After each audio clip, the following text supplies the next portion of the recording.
قیامت قریب آ پہنچی اور چاند شق ہو گیا، اور اگر کافر کوئی نشانی دیکھتے ہیں تو منہ پھیر لیتے ہیں اور کہتے ہیں کہ یہ ایک پہلے سے چلا آتا جادو ہے، اور انہوں نے جھٹلایا اور اپنی خواہشوں کی پیروی کی، اور ہر کام کا وقت مقرر ہے، اور ان کو ایسے واقعات کی خبریں پہنچ چکی ہیں جن میں عبرت ہے، اور کامل دانائی کی کتاب بھی، لیکن ڈراوے ان کو کچھ فائدہ نہیں دیتے، تو تم بھی ان کی کچھ پرواہ نہ کرو۔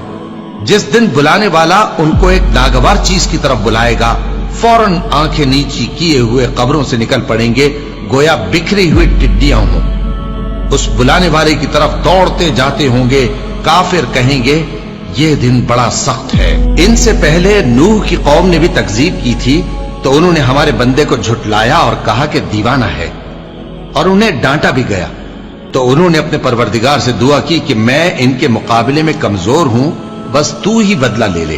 پس ہم نے زور کے مے سے آسمان کے دہانے کھول دیے اور زمین میں چشمے جاری کر دیے، تو پانی ایک کام کے لیے جو مقدر ہو چکا تھا جمع ہو گیا۔ اور ہم نے نوح کو ایک کشتی پر جو تختوں اور میخوں سے تیار کی گئی تھی سوار کر لیا، وہ ہماری آنکھوں کے سامنے چلتی تھی۔ یہ سب کچھ اس شخص کے انتقام کے لیے کیا گیا جس کو کافر مانتے نہ تھے، اور ہم نے اس کشتی کو ایک نشانی بنا چھوڑا، تو کوئی ہے کہ سوچے سمجھے؟ سو دیکھ لو کہ میرا عذاب اور ڈرانا کیسا ہوا۔ اور ہم نے قرآن کو سمجھنے کے لیے آسان کر دیا ہے، تو کوئی ہے کہ سوچے سمجھے؟ قوم عاد نے بھی تکذیب کی تھی، سو دیکھ لو کہ میرا عذاب اور ڈرانا کیسا ہوا۔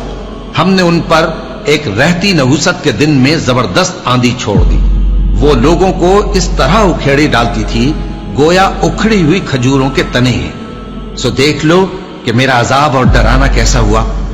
اور ہم نے قرآن کو سمجھنے کے لیے آسان کر دیا ہے، تو کوئی ہے کہ سوچے سمجھے؟